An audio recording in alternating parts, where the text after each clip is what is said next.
So this webinar is the result of Mark, who is with me here, and Mark and me planning to do an on-snow course. But then, of course, we've decided that there's really lots and bits and pieces of the on-snow course that we could share with people well before the season, and that you could take away, and concrete things that you could apply immediately afterwards.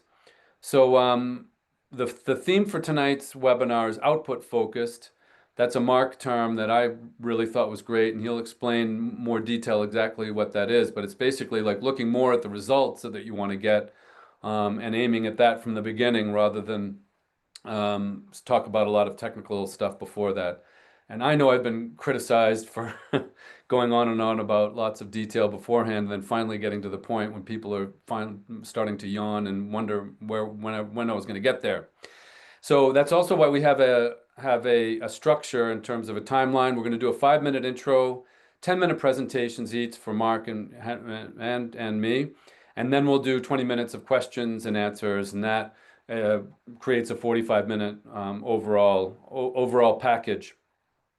And it seems to work well and has worked well in the past. And so we'll start, I think, by introducing each other. Should I start with you, Henry? I think you can start with, can you see me in the photo? Okay. Yeah, so if not you. That's right, yeah. Hi, everyone. Good to be here. Yeah, so really good to be working with Henry. Actually, myself and Henry, we really sort of started working together in Valence a long time ago. It's just a real privilege to work with Henry. Obviously, now he's got this amazing sort of international reputation as an Avalanche expert. He's delivered hundreds of talks.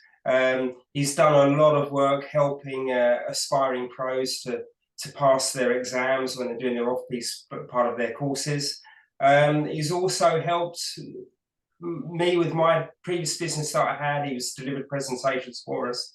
And actually, studies have shown that Henry's talks have actually saved lives in the past. So that's pretty amazing to hear that. So it's really good to be working with Henry. We're really good friends. We've known each other for a long time, and it's great to be working with someone of this sort of reputation.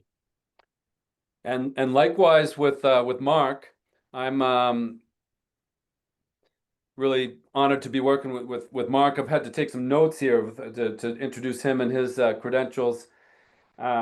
Mark has been a BASI trainer and was for 25 years. And so he's helped thousands of people get through the BASI certification process and become certified or fully certified. He's run the British ski tests for over 20 years. And so has tons and tons of experience with equipment, and that's going to be something he's going to really touch on and share some really interesting and important stuff that I've learned a lot from him as well. He's represented Great Britain at the World Interski Congress 4 times. That's a big deal, and it's really on the technical sides of things. So not only was he showing his own technical prowess, but he was absorbing in lots of other experts from all over the world and through their certification processes.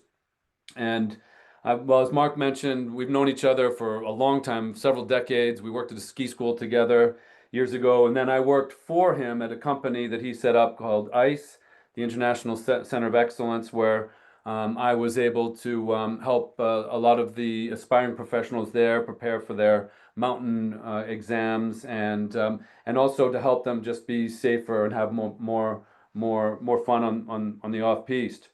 And have I left anything else out there, Mark? No, that sounds great. Thanks, Henry. Well, I apologize if I did. You can sneak it in there, Yeah. anything extra as we go along. Right. Well, just to finish off this introduction, Mark approached me originally about doing some courses together, and this was earlier in this season, and looking to do some on-snow courses next coming season. We got to talking, and we thought, well, we need to do briefings for the people who come on our courses, because they need to know a lot of this stuff, or a number of key points, before they actually arrive on snow with us. You know, partly equipment, part of it's some overview of the safety things. So we thought, well, what we'll do then is we'll do some courses in the autumn. And we also got to talking and we thought, well, there's tons of this stuff that other people like you all can benefit from. And some key concrete things that you can apply immediately after the talk. So we thought, okay, we'll set up some autumn online in-person talks, and it may very well be that those of you who have seen my Avalanche talks in the past, that we'll do a dual presentation. We're looking at doing that, Mark and me, in this global overview, a holistic approach to off-piste and ski touring. So the safety and the technique and all of it coming together for an overall really great package that can help you all improve on every level as quick as possible and get you autonomous out in the backcountry. And then we got to talking. We thought, well, might as well just do something in June. Getting into deep summer, but a few people chime in, then it's always that we get to talk about our biggest passion and share that with with a few people who might be interested this time of year. And so what it's turned out is that about 75, 80 people signed up. We've got about 50 people tonight. And so without going on any longer, that's the history behind this talk tonight. And might as well just, after thanking our sponsors and partners that make it really possible for us to put the time and effort into, to allocate the time and effort into doing these things, we'll get started with my 10 minutes of the talk. And then that'll be followed with Mark's. Do you have anything to add to that, Mark, at all? No, that's all good, Henry. Yeah. Okay. Do I need to speed up? Am I getting predictably wordy as usual? No, speed is good. So we're going to start out here on Backcountry Smarter is the name of our program that we're doing, as I said, off snow, on snow, in person, online. And I'm going to start out with a few of the key points that I bring up in my Safety is Freedom method, which involves a framework that seeks to help you and me to make things in the off-piste and backcountry acceptably safe. And that really depends on you. It depends on me, and how we apply key points within each one of these categories. Decision making, that's where you go and when. How you go, risk reduction. If you decide to go into avalanche terrain, avalanche country. And what you do if the worst happens. There is some uncertainty out there, and there's also human error involved. We're all human, and so we need to be ready for a crisis if it comes up. And so for tonight, and I always like to mention that actually this is what I do. I do this every day, and so I'm not sort of sharing something with you all, saying that you should do this, and I actually have some sort of secret thing that I sort of talk behind the scenes with Mark about and tell you to do something different. No, we're all in this together, and these are the ways to get out there and make things acceptably safe and in the backcountry, and therefore have more fun. First thing is 95% of the time it's the victim that triggers the avalanche. That's something to keep in mind as we go through these points. And what I've done is, of the 9 points in the framework, I've chosen four points that are key concrete things, and that will open up for discussion afterwards. And these are things that really you can start to apply immediately after the talk. So we're going to start off with is where you go and decision making, and the real key point around here is slope angles, the slope angle rule for where avalanches can release from. Areas where there are steep slopes of 30 degrees steepness or more is avalanche terrain. 30 degrees is steep. To give you an idea, steep parts of black runs in Europe are around 30 to 35 degrees maximum. Given the tiny number of accidents involving wet and humid snow, simply avoiding these steep slopes when there's a rapid rise in temperature, especially when there is new snow, seems to work as a rule.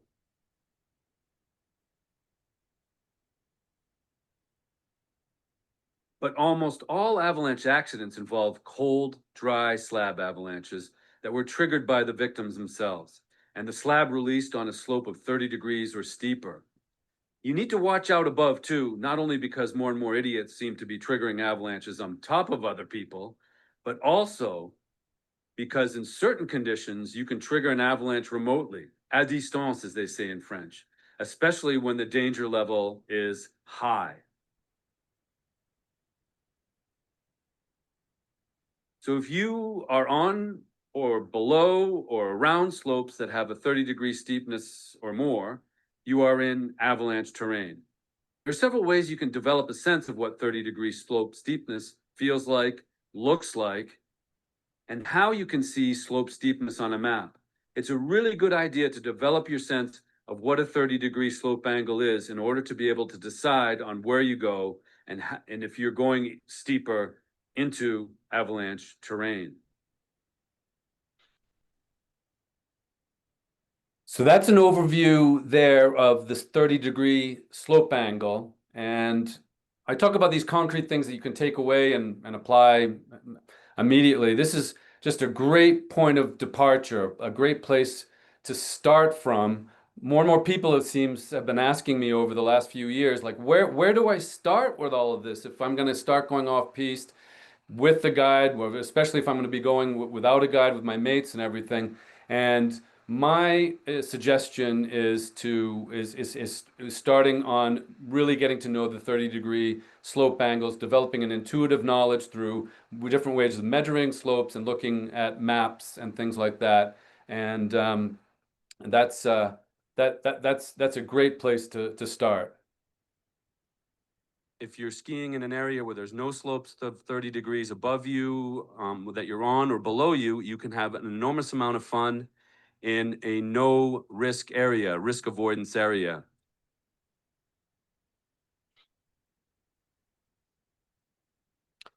So as we move along, what we're going to look at next is the next really concrete point is terrain traps. Terrain traps can make even little avalanches deadly. So terrain traps are things that actually increase the consequences enormously if you're taken, like I said here, even in a smaller avalanche, if you're taken over a cliff, that can have serious consequences. It's pretty obvious. Or even into a hole, a little bit of snow that fractures above you can end up burying you under, several meters of snow, 6-8 feet of snow. That means really almost certainly death. Another thing that increases the consequences, the dire consequences, tragic consequences of an avalanche are things like lakes. These people are taken into a lake, you just simply drown. Trees, if you hit a tree, even if once you get going on an avalanche, on a slab avalanche, you get going very quickly up to 30, 40, 50 kilometers an hour. So 20, 30 miles an hour very quickly. And if you just think about the damage that does to a car, it does it to you, that's pretty much instant death. So what I did here is I just showed that even within view of a run or a lift, you can have these tragic consequences, steep slope over a terrain trap. That red exclamation point is points to a steep slope of more than 30 degrees. A few people, 3 people in this situation, in this photo had skied out onto that steep slope and were taken into the hole below in the front of the image here. And one of them was killed right next to a blue run. Those people who are in that green or that green circle with a white check are in a safe area, a risk avoidance area. There's no 30-degree slopes above them, around them, or below them. So even that close to a really deadly area, they're in a safe zone. So that's the terrain traps, the key point. And now what we're going to do is just look at the partner rescue, the essential pieces of equipment you need to have a partner rescue to be able to get your mates out from underneath the snow as quick as possible, and vice versa. So what I first did is I put in this graph. It's fairly simple here, just to show that why we say, or why you would have heard that your best chances of survival if you're taken and buried underneath the snow is within the first 15 minutes of being buried. 70% of all people who die in avalanches die because of suffocation. And that happens normally because after this 15-minute window of opportunity to survive. So that means you need to have what is referred to in the international safety community as a companion rescue. I like to call it a self-contained search and rescue. And the key pieces of equipment that we can talk about afterwards, what they do and their function, is the Avalanche transceiver. You're sending a signal. You can then change over and receive a signal from your friend who's buried, if that's the case. A probe pull to speed up the process. Those things are very accurate, but it takes some time to find and to get completely accurate and find where the person is. And then a shovel to dig out the snow. And to put things in perspective, I put this graph in to show that the effectiveness of these three pieces of equipment. If you have a transceiver, shovel, and probe, and you're practicing it, it can take 11 minutes or so to get someone out from underneath the snow. So you're well within that 15-minute time frame.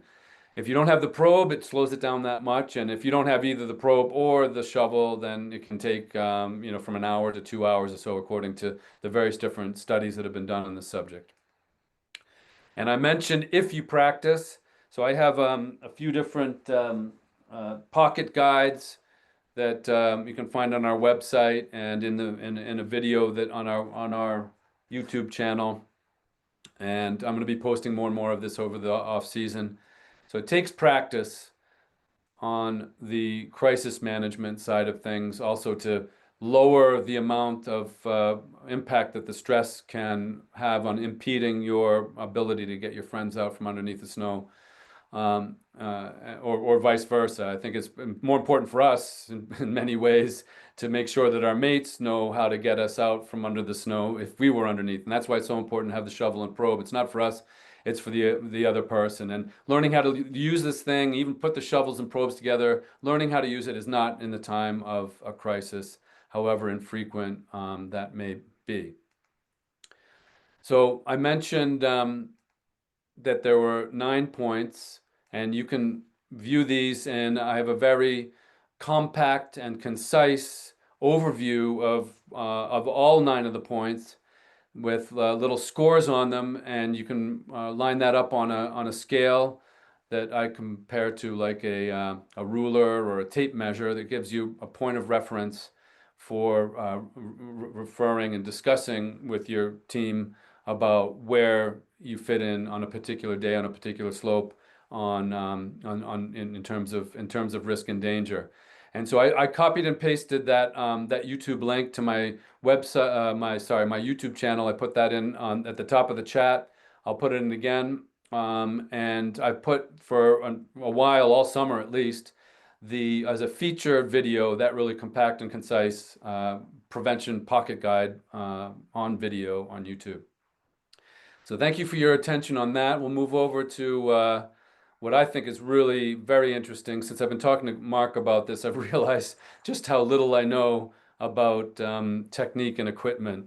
So I'll hand it over to you now, Mark. We just need to do a couple little maneuvers with the technology here. So I think what I'll do is I'll stop my share here and move over to your...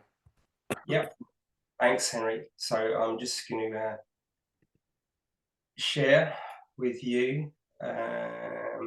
So yeah, let me know if that's come up for you. I think that's come up for me. Does anyone have I think you can put it down and put it on full screen there. There you go. I think we're away. If Okay. anyone can't see the image or hear the video, then please let us know. I'm keeping track, or trying to, of the comments. Hit it. Great, thanks a lot, Henry. Yeah, so it was interesting at the start of the season last winter chatting to Henry, and I'm coming from a different angle on this, and my experience and what I do is all about ski coaching and developing skiers and getting them technically stronger. And I've been doing that in Val d'Isere and worldwide. And a lot of it has actually been off-piste backcountry sort of skiing. So yeah, we just thought it was a really good mix between me and Henry. I'm coming from the technical side to really try and get the skiers better. And then Henry's coming more through that sort of backcountry avalanche safety perspective. And I guess any coach's role really is about how to get skiers better fast. And I think this is the key, is trying to make really big changes in a really short time period. And for that to happen, it needs a structure. And I've sort of come through to this philosophy that I use now, which is actually, it's been a long time coming, because these are things that you learn over the years and you know, through experience and working through different organizations. I mean, I was a trainer and examiner for BASI, but I've also done the Australian certification, the Canadian certification, a bit of the French, a bit of a badge collector, and also these Interski congresses. You learn a lot from this. So I'm just briefly going to talk through what I think is a really simple structure that I use that can help make these big changes. And it's called, we can call it output focused coaching. So what that means really is that when I'm coaching, it's really all about what is the result of your actions. So we're focusing on changing the result of your actions rather than your actual movements or inputs. So these can be things, and essentially as a skier, it's about your ability to ski the mountain, always be in charge of your speed, always be in charge of your line, effectively feel that you're in control of your outputs all the time. And it's pretty obvious really, but if you're feeling like you're in control all of the time when you're in backcountry, number one, you're definitely going to be safer, and number two, you're definitely going to have a really good time. And this is where this came about really, is I found I've had a lot of people on my courses who have done a lot of off-piste, that have a lot of background information, but actually when I was out there doing stuff, sometimes the ability made it a bit more unsafe. So this is where I'm coming from. I think the beauty with this sort of output focused coaching is it's unconstrained in that it gives you the freedom to really ski and enjoy yourself, and not be too worried about making sort of detailed, tricky maneuvers. So if I just run through this sort of structure that I use, and essentially my starting point is really your control of speed and line.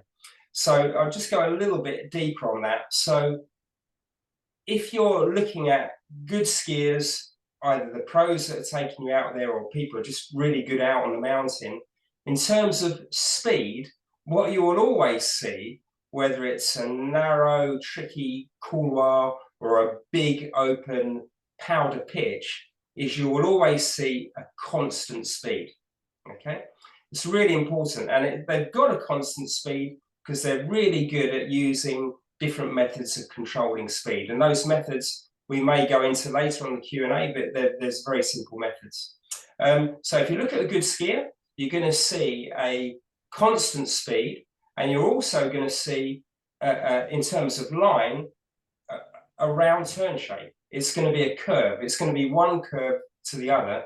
It's not going to be a sharp change of direction, and you're generally not going to see traverses. I mean, this guy we've got skiing here is a good sort of indicator of that.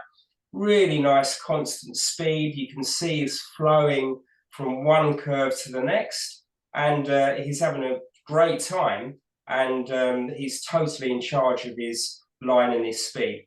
So this is an area that I would focus on first, and it may be really simple inputs on, right, how are we going to control our speed? What method? Is the turn shape correct?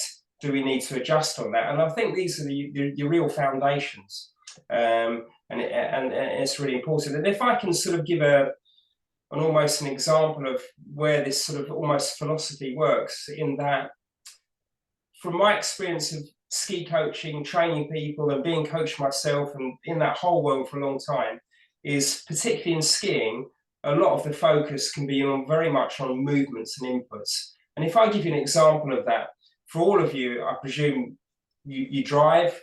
If you cast your mind back to when you learned to drive a car, if you were driving a car and then you were braking and it was sharp, the instructor probably said, okay, next time we stop at the lights, just make your braking much smoother. And probably the next time the lights, it would be a smoother braking action. What your instructor would not have said is, right, next time we get to the lights, I'd like you to extend your ankle joint and then extend your knee joint. I don't know if that makes sense, but that's the difference between inputs and outputs. So I'll just move on from there. Once we've really looked at control of speed and line, which is really everything, really, then if need be, you can go more into the action of the ski, and this again is really an output. Now this might seem obvious, but essentially when we're skiing, the only thing that we've got in touch with the snow is our skis, which our feet are attached to, our bodies are attached to. So we can think of our skis as our tools, the only tools that we have really. And the ski can only do three things, or a combination of those three. It can edge, it can rotate, or the pressure can be adjusted or distributed. So if we're in situations, particularly in the backcountry, where we're trying to ski, for example, a steeper slope, we've got to have absolute clarity on what we're trying to achieve with that ski. You know, if you've got those tools under your feet, sort of in your hands in a way, what are you trying to do with the tools? And if you try to do the right thing with the tools, then essentially the body should be doing, as a result of that, the right things as well. So a good example of that is if you're on a steep, narrow gully and in your head you're thinking the main focus needs to be on getting lots of edge angle, then the result of that will be lots of grip, but probably high acceleration and a real loss of control of speed. And so that would be the wrong action to make with that tool. So you've got to have clarity of what you're trying to do. So first of all, looking at speed and line, focusing on that, and then we would look more into what we're actually doing with the skis against the snow. And this is the main focus of this sort of output-focused ski coaching. Then the final bit, the sort of fine-tuning really, is if need be, and often we need to, we can then move into the movements that you make. You know, it may be looking at a lateral movement or a rotary movement, or what part of your body that you're using.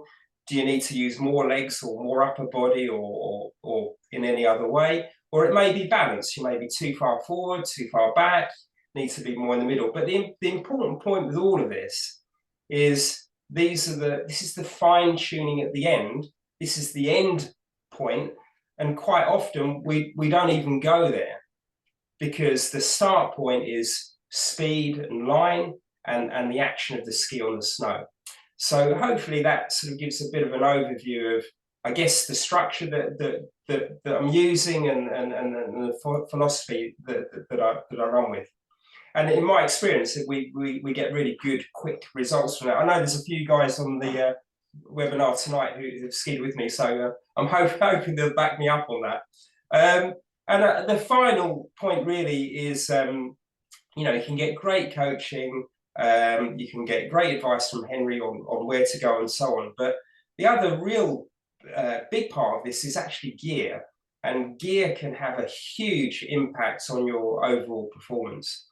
And I'm sure a lot of this will come up in the Q&A afterwards, but the amount of gear that's available now is massive. And I think it's very confusing for skiers, particularly for backcountry sort of skiers. And essentially, to keep it simple, you've got three choices. You can go light, middle, or heavy. And the big difference with backcountry gear is you've really got to look at it as a whole rig. So the boot, the binding, and the ski is the whole package. and it all has to work together. So if it's lightweight, it's got to be lightweight boot, lightweight binding, lightweight ski. And if you start mixing up these different sort of categories, that's when the gear won't work very well, and it can really be quite sort of detrimental to your ability to enjoy your skiing and ski through the mountains. So I can go a lot deeper on this if need be later, but this is quite an important aspect of your overall ski performance and enjoyment in the mountain environment. So that's it for my little presentation there. Hopefully that gives you a bit of a sort of structure that you can see that I work with. I don't know if you've got anything else to add, Henry, or you're happy to move on to Q&A. No, I think, yeah, I have nothing else to add on to. I think we just move on to the Q&A and hear from all the people who are listening tonight. We hit some concrete points, went a little bit into detail on some of the points, and a little bit less detail on the others. So what I'm going to do is just, if you cannot take yours out, I'm going to just. Well, we can look at. So I've stopped sharing on that. So for those of you who are listening, if you have some questions, yeah, in the chat box, what I'm going to do is just put this in here for now. I'll sort of take it in and out, and you can see us, but you can also see the beautiful mountains, a little bit of touring, a little bit of some skiing as well. Right. Okay. The first question here I want to get is there a minimum ski ability to allow us to join your course? That's a great question, because we haven't defined that, and I mentioned that we weren't going to be just sort of flogging our the course, because we wanted to focus on something of value that you all could take away with you, spending a good part of your evening this evening listening to us. And I think what we defined it as, it's on our blog, on my website and on Mark's, is that if you can link together, like 5 turns or so, and let's say, and then you have difficulty going beyond sort of 5 turns. You either shoot out to the side or you do a face plant. But you're just you've made a few turns. You definitely need to be able to connect a couple turns. But then it all sort of doesn't play out the way that Mark showed you earlier. Is that a fair description of the minimum level and the level that we're shooting at? Yeah, I'd agree with that, Henry. Yeah. So you need to, yeah, 100%. Yeah. And also, I think what if you're interested in joining the course, we don't have any official signups yet. I think send an email to Mark or on my website, henrysavalanchetalk.com, and we're going to get a list together and go from there. The specific dates that we have lined up are on our blogs. It's the latest blog I have on my website right now, and it'll stay there, I think, until I do a blog post that's promoting the recording of this video. Does that answer your question, the person who asked about what the ski ability is? And there was another question the same person asked, was the intended size is 6 people maximum. And another question I have here is from your experience, do you think there's a consistent set of characteristics which committed off-piste skiers have and display, which makes them a tightly defined sort of market segment? So in which members are similar to each other and very different to everyone else. What percentage of all skiers would you say this? What percentage of all skiers would you say this segment represents? And to that question, I mean, we're not going to go into the whole marketing thing here, although some people are probably interested in it. But I think to narrow down that question to specifics was like what percentage of people in the ski community are consistent off-piste and sort of off-piste and a bit of backcountry, like touring for half an hour or an hour or so on a regular basis. Is that fair to rephrase the question like that? And what do you think, Mark? Throwing it over to you. Yeah, I mean, just as a comment, I think it's quite tricky from our perspective because we're based in Val d'Isère. and it's quite a high-end resort. So, I find, a lot of what I'm doing is technique on backcountry skiing. So I think it depends very much where you are. But if you're looking at Val d'Isère, for me, taking a stab at it, I mean, I think probably 30% are really into that sort of skiing. Yeah, I would say a little bit less than even in places that attract lots of off-piste skiers. Maybe in La Grave, 34, 40, maybe it's higher in La Grave because that's all there is. Yeah. Yeah, it's tough to say, but I think overall, what do you think? Sort of 10, 15% overall, like if you take everyone who skis? Yeah. Okay, well that's a stab at that. Anyone has any comments or questions, you can ask us about that. I just saw a question about the how did you measure the 30 degrees angle with the two poles as per the lady in the picture on one of your earlier slides? That is in the video that it's only 12 minutes long, and it's at the beginning of this chat. Let me just see if here it is. This is my YouTube channel, and it's the featured film there. I'm going to keep it on for the next few months, and there's a good overview on that. And then there's a little bit longer overview of that using the two pole system that I posted a few years ago on my YouTube channel. Let's see. Okay, I have a physio here who Dave, who's done a number of talks actually with me and helped me. He says good athletic preparation is so key to help maximize improvement. That's really important. Do you have anything to say about that, like physically getting out, pumping iron at the gym and running? Yeah, I mean, well, it's funny actually because both me and Henry, our wives, are physios, so yeah, we're lucky that we get quite a lot of input. Well, I get some input from you. I don't know about yourself, Henry. Yeah. I think it's a combination of things. I mean, if you look at more down the sort of ski racing aspect, there's it's a lot of focus, much more of a focus than it used to be on strength training, core strength training. And then you've got to combine that with good agility, and also just essentially that ability to have that endurance as well. So I think it's a combination of all things. I mean, I don't know about Henry, but for me, when I get into end of summer, I really feel the pressure's on. I need to get on the bike. I need to do some core stability sessions, and I need to start getting agile. And that's just, we've been doing it for so long, but that's the game. And it scares me sometimes when I see people come out on ski holidays, and I suppose it's more the sort of recreational skiers, but they'll come out, they've done no prep, they're not fit, they're not in shape. And actually, if you get people like that on more backcountry terrain, immediately you can see that there's quite a high risk factor of an injury. Yeah, no, I'd agree on that. I find it difficult to fit the time in and everything, and that's one of the reasons why I took the leap and living actually in the mountains and everything. And there's a big high trail. It's called a big trail running competition coming up in a few weeks where I live, and I've entered it and just putting the pressure on. Oh, well done. Next question was comment. Is someone talking about the stances? This is definitely one for you, Mark. I know that on piste I have a very wide stance, partly due to 6 years of lessons in the 1980s where my instructor taught me that. I've had to unlearn so many people over carving and over wide stances because of that carving era, that overly carving, overly wide stance period that some people still really are sticking to. When I've had tuition off piste, my guide has told me that I'm not riding a horse, but but I find it really hard to change after 35 years of experience. Does it matter?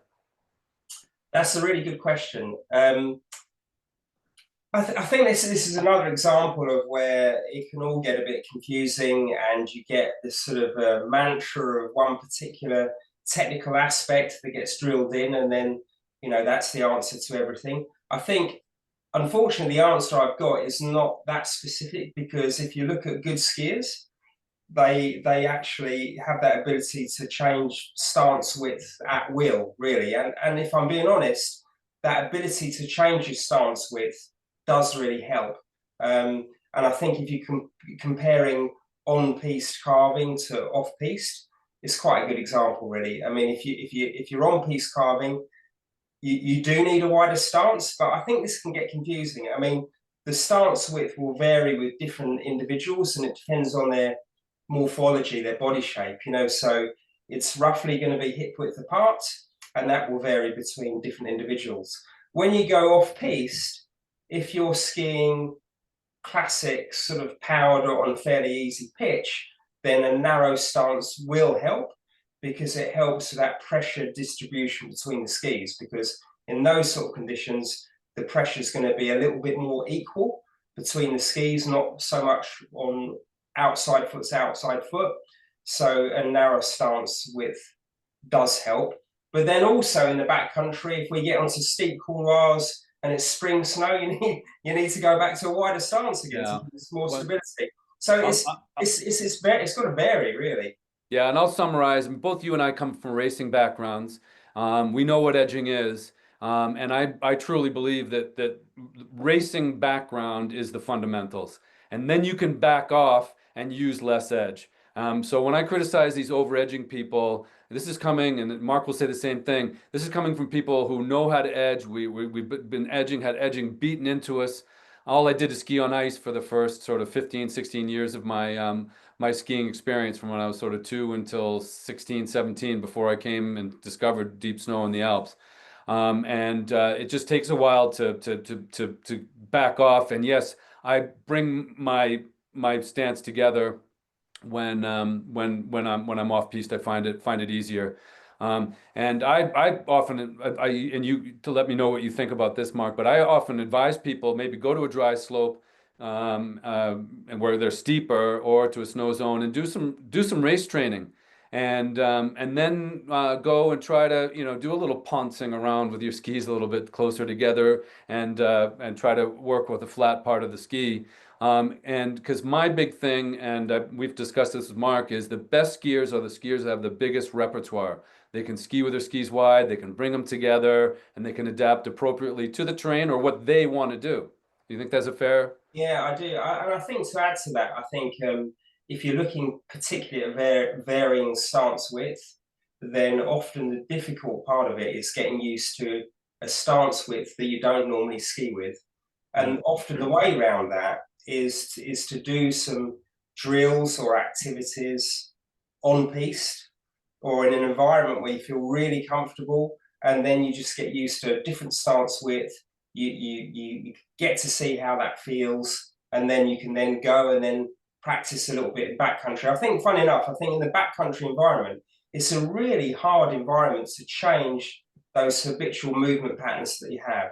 And this is where sometimes it really works well to go, okay, we're going to come away from the off-piste, we're going to go back onto the groomed runs, and we're going to put some work in here so we can develop a variability of stance. And then just coming back to what Henry said earlier, it made me laugh, really. I remember, I'm from a race background as well, and when I first went on my ski instructor exams, the trainer said to me, now we're going to learn how to rotate the skis and have less edge. And I clearly remember my response was, why do you want to do that? I just didn't get it. And but actually, it's a real key skill. But Yeah, if you grow up on the racing background, the edge angle is everything. Right, well, that's good. We've gotten Mark's wisdom, good chunk of Mark's wisdom. I want to keep going through some of these questions, because we got lots of questions. Please try to keep them in the chat box. I've seen there's a few people in the Q&A, but I'm going to check that out in a second. But the next question was I've heard that off-piste and forest is false safety. They said that generally, if trees are going to reduce avalanche risk, the trees are so close together you don't want to ski there. What is your opinion? I'm just going to be very quick in my response here, is that it's safer in the trees, and trees do help to hold the snowpack together with an anchoring effect. It's 100% safe when as close to 100% as you can possibly get, is, as you mentioned, when it is too tight to ski in. But when it's open enough so that you've got to kind of slalom in and out of it, it's more stable, but not 100% stable. And you've got to balance that out with the fact that if something happens, you can get taken against the trees. So the thing I watch out for is is I think it's fine to be, and then, this is with everything else constant. I mean, if it's a danger level 5, I'd say, not to go even in the trees. But if it's a danger level of 3, not tons of recent avalanche activity, all this stuff that I line up in my framework, then I think it is safer, or you're less chance of triggering in a forest. If you're fairly at ease skiing in and out of the trees, what you want to watch out for, and I'm leading up to it, is big meadows where you're like, oh yeah, this is going to be great. It opens wide up, and if that's steep and there's trees below, that's a big danger sign. There's a couple things about the Avalanche airbags. Please, could you give some guidance on the latest airbags, especially as the old ABS are difficult to get service now? Would you recommend the electric fan system? And then there's another person who asked, what are your thoughts on Avalanche rucksacks for safety, especially for longer tours if weight is getting more important? The international Avalanche community has definitely rated airbags as the best way to survive an avalanche if you're taken in it. And the reason it's not yet on like the required or the essential pieces of equipment is they're still fairly inaccessible in terms of price, especially the fan ones, and the lighter fan ones are very pricey, pushing up to €1,000. But they are, in my opinion, the better ones because they're lighter and you can practice more with them. They're battery operated, so I think that is a better option. There's still anytime I go to an avalanche conference, whether it's on the safety side or snow sciences, and there's something on airbags, there's always a mention of serious concerns about risk compensation or risk homeostasis. I'm not going to get really into my human factor stuff. I think it's fascinating, but really what that means is that if you have this extra safety equipment, then you're going to there's evidence that you're going to be, or certain groups of people will be taking extra risks. Now you could say, well, it's the same thing with the transceiver, shovel, and probe. But there is the definition, or part of the definition of equipment that leads to risk compensation is that if you're not aware of it, then after a while, if you become unaware of it, it's not going to have as much of effect in terms of risk compensation. I have a overview, and I'll do a webinar probably on the airbags coming up in the autumn. But they do help you to keep on top of the snow. Remember, I said 70% of victims die from suffocation. They help to keep you on top of a moving avalanche, but they don't help you if you're taken into trees or over cliffs and things like that. And I wear one about half the time, and sometimes I don't. And that's just a game I play with myself. Sometimes even on a danger level 4 day, I won't wear an airbag because I want to be very strict with myself about not venturing out of the 30-degree safer areas. And I don't consider myself as being any better at resisting these human factors, impulses, as anybody else. So I think if that makes sense to you, that I'll move along. But I'm going to do a webinar on this, the very subject, because I got lots of questions on it. Let's see.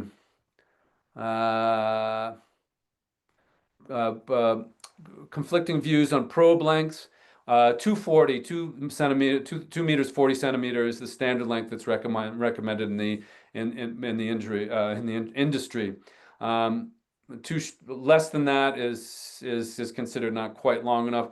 I mean, you're always going to think, if someone's buried under 3 meters of snow or 2 meters 50, then it's tough luck.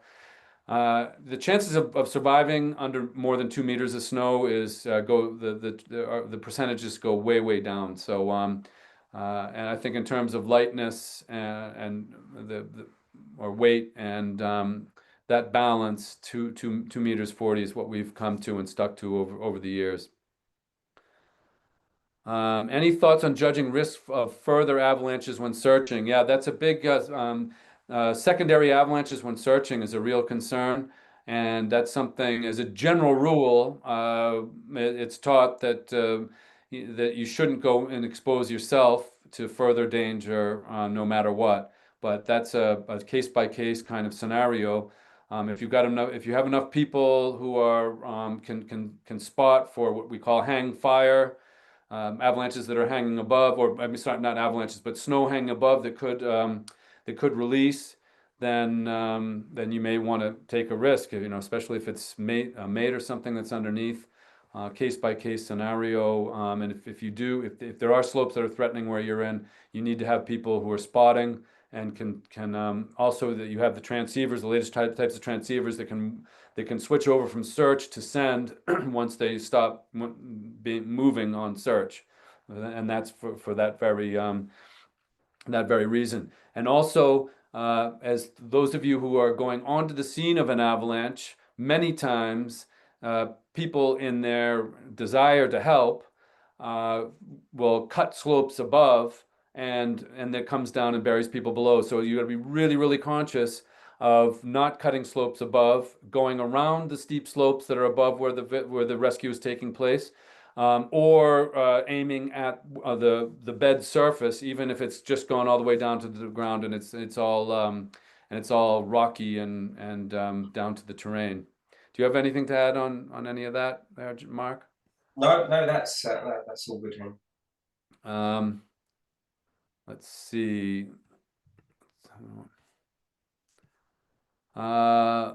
There's a comment. I'm going into the question and answer bit now, so I'm not going to be able to get to all of these here. But there's, for me, the boots are most important. Stiffness, control, precision, ability to impart your precise movement to the ski. Second priority is the ski. They make it all happen. Third are the bindings. They make some difference, but most achieve a basic performance. And I have 2 artificial knees. What are your thoughts on that? Yeah, shall I take that one, Henry? Yeah, of course. Yeah. This is your category. Yeah. So I think if you're gonna just go for what is the one piece of equipment that's most important, for sure, it's boots. And God, you know, with boots so regularly, I don't know about Henry as well, but it's very easy to get it wrong. You know, I see a lot of clients where I have to, you know, go to the shop and try and help out. I used to actually be a boot fitter, so you know, I'm always quite surprised at what I see. Really, I think the key thing with boots, and you can get hung up a little bit on stiffness. The most important thing is, does that boot match the shape of your foot? So different boot brands will have different boots that match certain shapes of feet. And you don't know that. The only way that you will know is by seeing a really good boot fitter. And so a boot fitter will look at your foot, look at the shape of it and go, right, we might have a couple of choices here to match the volume and shape of your foot.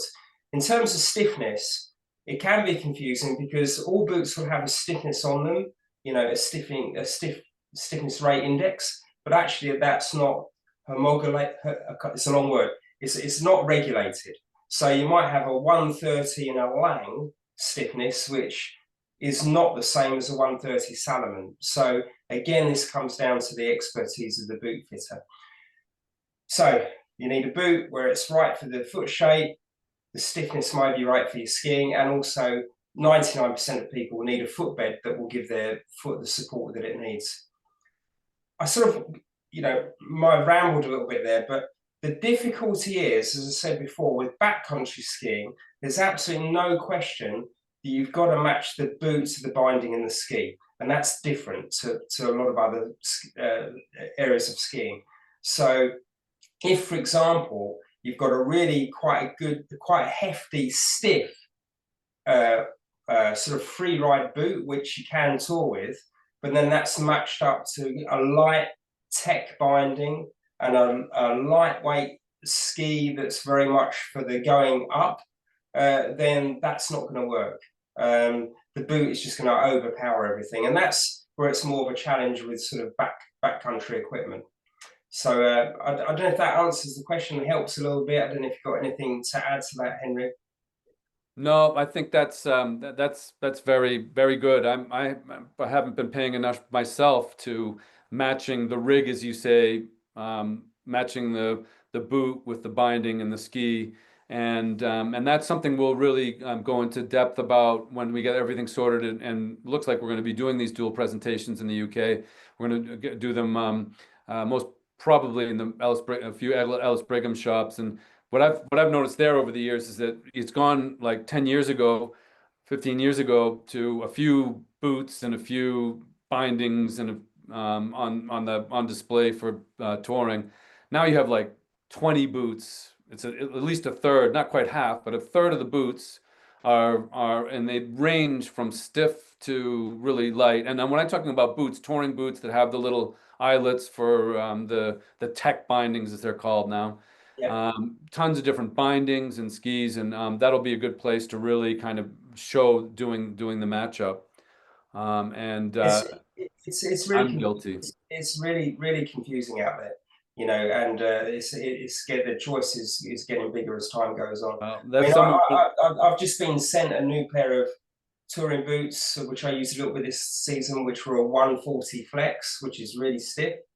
They were way softer than my 130 piece boot. So I think stiffness is another area where it can get quite confusing. And the really frustrating thing is, fundamentally for boots, you need to see a good boot fitter, and they're really it's incredible, especially in France, actually, how rare they are. It seems to vary from country to country. When I've run courses in Canada, the States, and actually Austria as well, the standard of boot fit has been pretty good. France seems to be quite low on that. So you need to go to a good boot fitter. All right. Well, thanks for that. I think what we'll do is I'm going to take one more question that is something that's come up time and time again, especially in the last few years, because of course what we're aiming at is helping you with or without a professional going off-piste or in the backcountry, and even we're going so far as to say that we hope we'll consider our course for you successful if we never see you again after the course, and so that's quite a step in that direction. But both of us feel like, this whole safety is freedom thing is that through advancing technical skills and safety skills, you can feel confident enough to get out and do things on the mountain with or without a guide, and moving in that direction for yourself. So this question here is a couple of questions together with asking the same thing. Where do we start, basically? What would you say are the first steps for someone introducing themselves to touring with some introduction off-piste already? And what time of year is the best time for off-piste conditions, or what are the best conditions? A lot of that's very subjective, but the first step for someone introducing themselves to touring with some introduction to off-piste is just following our sessions here. Whether you come onto one of our snow courses or not, you can still get tons and tons of good advice from us here. In terms of the safety side, it's starting by defining the no risk zones, the areas that are outside of the 30-degree slope angles, developing a keen sense through measuring slope angles, through maps. And I'll show you something. This question was put to me last year at the Kendall Mountain Festival, where I did a talk. And there was a young woman asking that question, like, where do I start?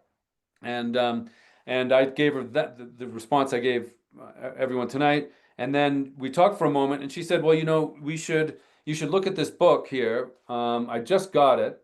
It's called Safer Ski Touring in Norway. And it is a whole book of tours in Norway that are in slopes or in areas that are less than 30 degrees. And I think that's a great concrete way to get started with everything. That you're limiting the uncertainty about stability of snow, and that's a lifelong process, and there's still tons of uncertainty no matter how long you go with the snow stability.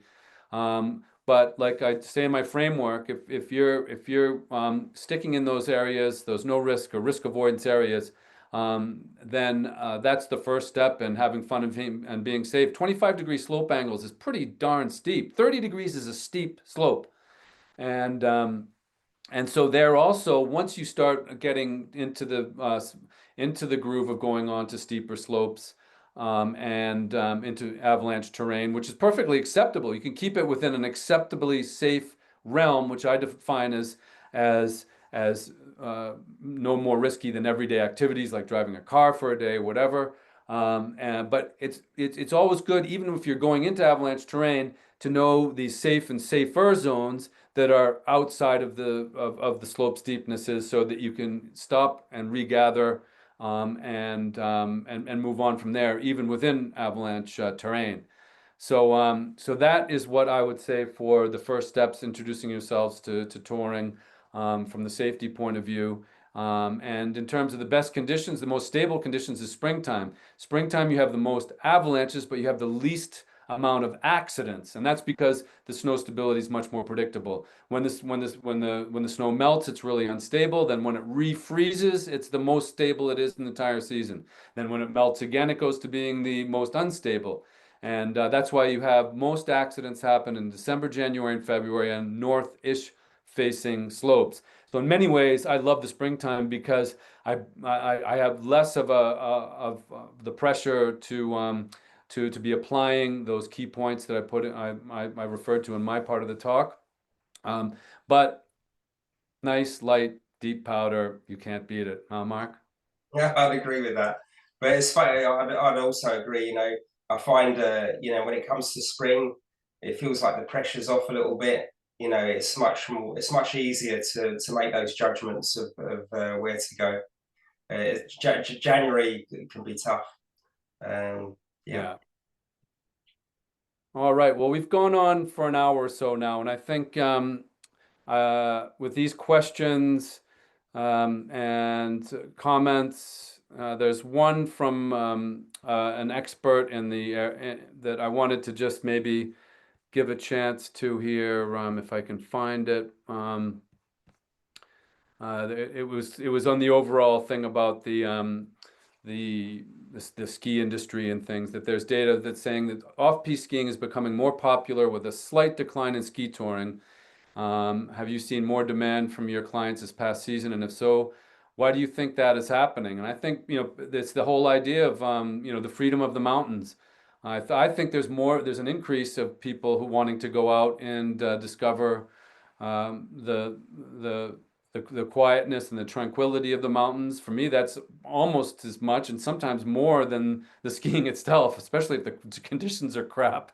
And the just getting out and getting away from things and having a healthy sort of experience walking and touring around is I think one of the most magic things that I experience in my life. And I know it's the same thing with Mark, and this is one of the reasons why we're doing this.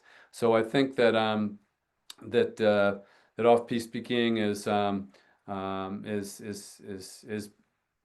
can understand why it's becoming more popular, and maybe ski touring amongst some people, because they can't be bothered to to take a little walk. But I think there's still a good solid amount of people and who are keen to do it, like you all watching the seminar tonight, the session tonight. And I hope you all continue your passion, share your passion, and we hope to see you again. And we're going to be doing a lot more sessions this maybe one more this summer, but definitely come autumn. And you can check out our blogs, as I said, for the specifics on our on snow course.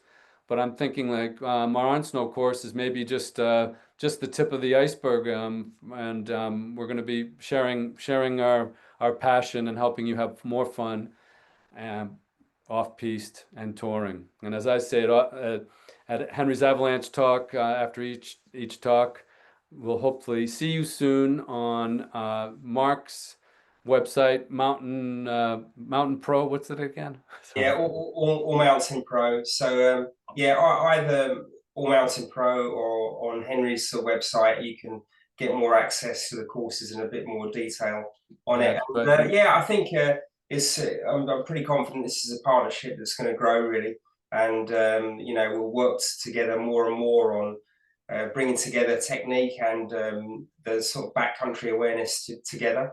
And the two of us for sure will be delivering some off-snow presentations this autumn. And when we run the actual courses in the winter, there'll be a fair bit of off-snow presentations as well, whether it's equipment where I'll take the group hands-on into the one of the shops I work with and look at gear, or also off-snow presentations on technique and so on and so forth. So yeah, really excited for really excited for next winter, really, even though we've just started summer. Well, that's great. Well, then we look forward to seeing you all back here with Mark and with me here on Henry's Avalanche Talk, where safety is freedom.